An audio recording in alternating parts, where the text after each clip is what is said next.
포스케어가 이제 그런 이제 게이미케이션의 어떤 심볼처럼 이렇게 얘기되어지던 때가 있었습니다. 그래서 그때 게이미케이션 포럼에서 포스케어 관련된 주제로 해서 좀 발표 좀 해달라고 해서 그때 이제 발표를 했었거든요.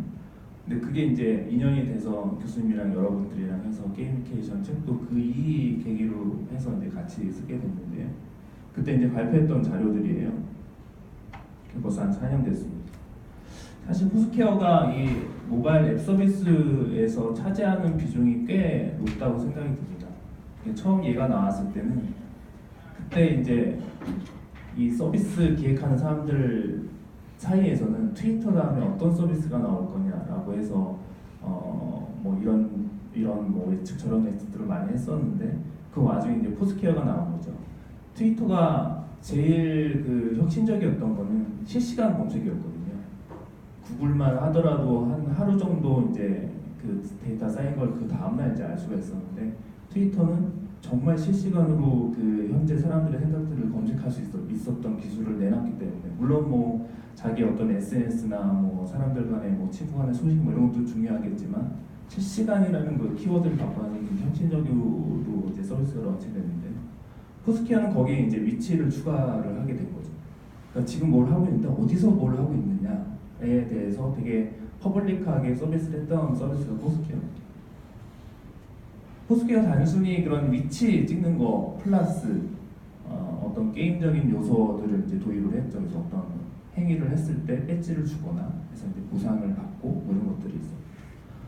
그런 행위를 이제 체크인이라는 이제 이 포스케어 때문에 나온 그 하나의 그런 개념이 됐죠. 그래서 이런 체크인 서비스랑 관련된 이제 어떤 위치 가지고 서비스하는 서비스들이 다 이제 체크인이라는 개념을 다 도입하게 된 크게 한 3가지 정도의 위치를 좀 차지하고 있습니다. 그래서 약간 게임적인 요소가 좀 강하다 보니까 이런 루프를 타게 돼요. 그래서 이건 거의 다 아시는 부분이니까 대충 넘어가겠습니다. 예전에 포스케어 그 화면이에요. 내 친구들이 찍은 것들이 나오고 여기서 찍은 것들의 어떤 일정한 조건이 맞춰지면 이제 배지를 주게 되죠. 예를 들어서 이 배지 같은 경우에는 그 러브 마크가 있는 이 배지는 남자 1명이 여자 3명이 같이 같은 장소를 체크인하면 주는 배지입니다. 그래서 약간 이게 무슨 바람둥이 같은 뭐 이런 컨셉으로만 나온 것도 있고요. 뭐 50번 이상 같은 장소를 찍으면 뭐 주는 배지도 있고 이렇게 구성이 되어 있습니다. 지금은 스왑이라는 서비스로 운영이 되고 있습니다. 그래서 일상생활에서 하면서 내가 오늘 뭐 여기 365 카페에 온 거에 대해서 체크인하고 친구들하고 공유를 하고 또 이 장소가 어떻다고 평가를 하는 이런 정보 데이터들이 남게 되고요. 그런 정보들이 체크인이라는 개념으로 모이게 되고 또 그게 이제 다른 사람과 공유되는 이런 순환 구조를 갖게 되어 있습니다. 이게 체크인이라는 이제 개념으로서 이제 통용이 되고 있고요. 단순히 여기를 찍는다라는 표현을 하면 어떤 일상생활에서 그러니까 그전에는 게임은 어떤 뭐 기구를 사용한다든지 뭐 어떤 디바이스를 사용해서 한다고 했다고 하면 게임을 하기 위한 게임을 했다 그러면 이건 포스케어는 일상생활에서의 어떤 행동 패턴을 좀 바꿔줄 수 있다든지 뭐 이런 식의 이제 서비스들을 이제 진행을 했고요. 생활 속에 이제 작은 행동들 정말 작은 행동인데 이게 나의 행동을 변화시킬 수 있고 사람들을 또 모을 수 있고 이런 단초들이 있었습니다. 그래서 이제 동기 유발을 하죠. 계속 어떤 장소에 많이 찍게 되면 메이어라는 그 위치를 지위를 주게 되거든요.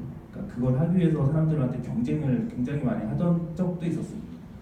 예를 들어서 독도도 한동안 이제 저희 포스케어 유저 사이에서는 독도를 이제 어느 순간에 일본 애들이 막 체크인을 많이 해서 거기를 메이어로 가져가서 한국 유저들이 막 모여가지고 다시 멀리 가서 체크인 해가지고 그걸 다시 뺏어오기도 하고 거기 뭐 팁 같은 게 막 남겨지면 그걸 다시 뭐 지우기도 하고 신고도 하고 슈퍼 유저들하고 이제 좀 이따 말씀드릴 건데 그런 어떤 권한 갖고 있는 유저들한테 이제 더 커뮤니티성으로 더 단결해서 뭐 이렇게 더 신고를 하고 수정하고 이런 저희 아무도 모르는 사이지만 아무도 모르시겠지만 그 유저들 사이에서 되게 이슈가 됐던 그런 내용들도 있었습니다. 2011년 4월 1일 어떤 일이 있었을까요? 별일 없었습니다. 이날 한국 프로야구 개막일이었어요. 그냥 매년 개방하는 개방일이었는데 이날 사람들이 체크인을 한 거예요. 와서. 근데 250명이 한 장소를 찍으면 주는 배지거든요. 그래서 내가 아무리 한다고 해도 받을 수 없는 배지였는데 2011년에 잠실 그 야구 경기장에서 그 개막전에서 사람들이 250명 찍어서 받게 된 거죠. 공교롭게도 그 해에 그 포스케어 이제 4월 16일이 4회 제곱이어서 포스케어 쓰고 있는 전 세계 커뮤니티들 이제 파티를 하는 날이에요. 그래서 이때 한 100명 정도 모여서 포스케어 쓰는 사람들만 모여가지고 파티를 한 적이 있었어요. 포스케어에 재밌는 것 중에 하나가 슈퍼 유저라는 제도가 있어요. 원래 어떤 서비스든 커뮤니티를 강화하려고 굉장히 많이 노력들을 하거든요.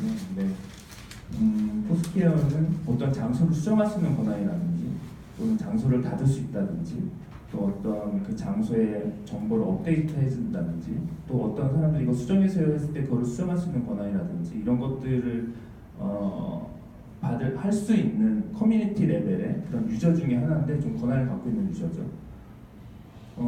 그래서 슈퍼유저 시험도 따로 있고요. 그래서 테스트를 통과를 하면 이제 슈퍼유저 레벨을 1, 2, 3 구도에서 레벨이 좀 다르게 있는데 그런 시스템이 있습니다. 그래서 단순히 서비스를 사용하고 사람들이 막 하고 뭐 배지 받고 보상 받고 하는 거 외에 그거를 조금 커뮤니티 단에서 좀 제어를 할 수 있는 그런 시스템이 이제 슈퍼유저 시스템이었고요. 어떤 서비스를 했을 때 이런 열성적 서포터즈 플러스 조금 이거를 좀 조절할 수 있는 그런 권한을 가진 유저들이 어떤 커뮤니티 레벨에 집단으로 좀 있다고 서포터즈들이 있다고 하면 사실 이 서포터즈 만들기 되게 힘들더라고요. 저도 이제 기업은행에서 직원들 대상으로 소셜 미디어를 하니까 그거 이제 서포터즈 조직을 한 20명, 30명 단위 운영을 했었는데 직원들조차도 이제 그런 어떤 기업 소식을 올리거나 돈을 퍼나르거나 이런 것들에 대해서 좀 힘들어하는데 이런 서비스들은 더 힘들겠죠.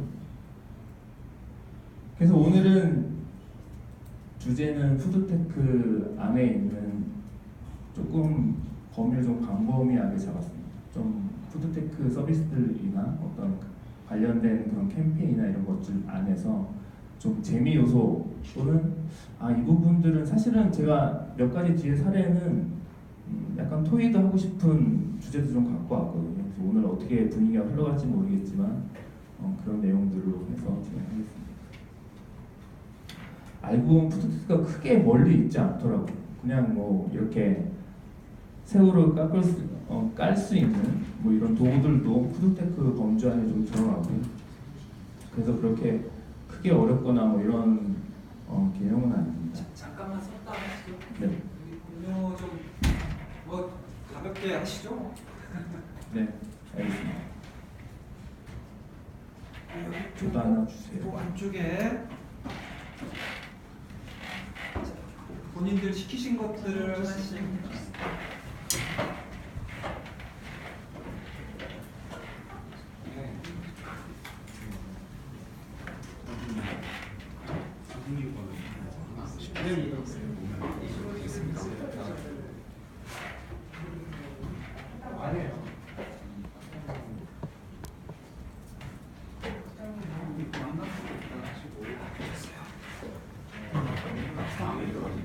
음료 좀 드시죠. 예, 저 앞에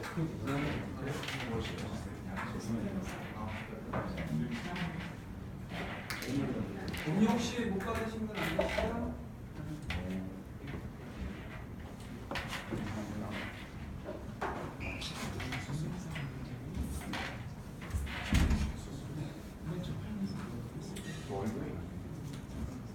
푸드테크는 두 가지 단어가 조합이 돼서 얘기를 하고 있습니다. 죄송한데 말씀 끊어서 그러는데 네. 앞에 그 폴스퀘어에 대해서 좀 여쭙고 싶은 건 지금 할까요? 이따 할까요? 지금 하세요. 아. 괜찮습니다. 혹시 폴스퀘어 잘 모르시는 분 있을지 모르는데 폴스퀘어는 한 5, 6년 전에 그죠? 5, 6년 전 이전이죠, 그죠?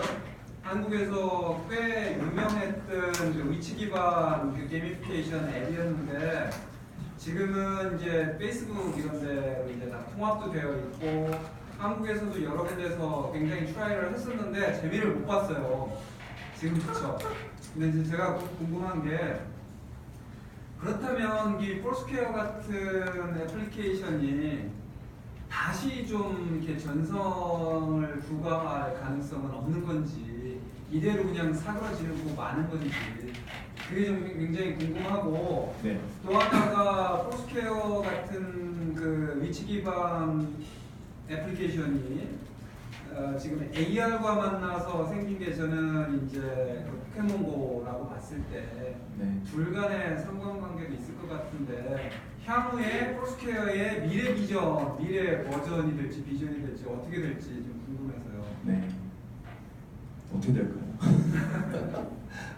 사실은 포스케어 때문에 모든 서비스에 다 위치기가 LBS가 다 들어갔어요.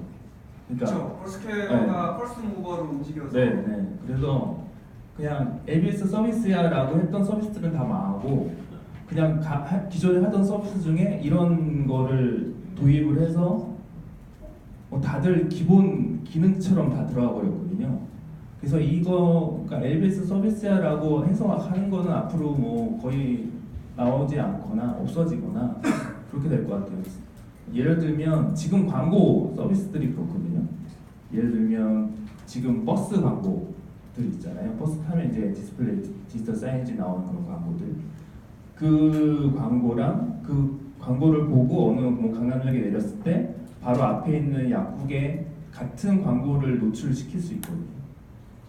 요즘엔 그렇게 광고들이 이제 위치 기반인데 정말 입각해서 개인 맞춤형으로 광고가 나가고 있어요. 그래서 이런 위치 기반 서비스라는 타이틀로 어떤 서비스가 성공할 것 같지는 않고요. 이미 뭐 거의 그냥 인프라 기반 같은 서비스들이기 때문에 그 외에 얘는 그냥 디폴트로 있는 거고 그 외에 서비스가 어떻게 붙느냐 아니면 거기서 어떻게 돈을 만들어낼 거냐가 더 중요한 것 같습니다. 앞으로도 그러면은 크게 뭐 폴스퀘어 같은 그 차세대 폴스퀘어 같은 거는 나올 가능성이 별로 없다. 네, 라고 봐야 되는데. 원령공주 애니메이션을 보면 그 사슴이 상하에서 막 이렇게 온 산천하를 뒤덮잖아요. 그런 느낌이지 않을까? 저는 그렇게 보고 있습니다. 그러면 당주님으로서 굉장히 슬픈 일 아니에요? 그래서 요새 포스케어 그 모임은 그냥 그룹으로만 남아 있고 지금 약간 성격을 바꿔서 그 버티컬 서비스에 좀 재밌는 것들 이제 공유하고 있고요. 또 저도 올해부터는 이제 푸드테크 쪽에 집중하고 있어서 좀 아무래도 모든 게 다 그렇잖아요. 그런 성장과 하락세를 다 겪는데 포스케어는 그냥 맛집 서비스 정도로만 연명하지 않을까. 근데 그나마도 뭐 옐프가 너무 압도적으로 잘하고 있어서. 알겠습니다. 네. 혹시 다른 분 질문하실 거 있으면 하셔도 될 것 같고요. 저는 개인적인 호기심으로 그 우리 성남시에서 이렇게 게임 산업을 지금 책임지고 계신 분들이 오셔가지고 하나 좀 여쭙게 그 게임의 거리에다가 그 폴스퀘어 아이디어들이나 포켓몬고 뭐 이런 거 같이 접목할 방법 뭐 이런 것들을 제가 사실은 제안을 드린 적이 있었는데 혹시 그거에 대해서 좀 더 한번 생각하신 게 있었나요? 좀 접점을 찾을 만한 우리 한준관님께 여쭤봐도 될까요?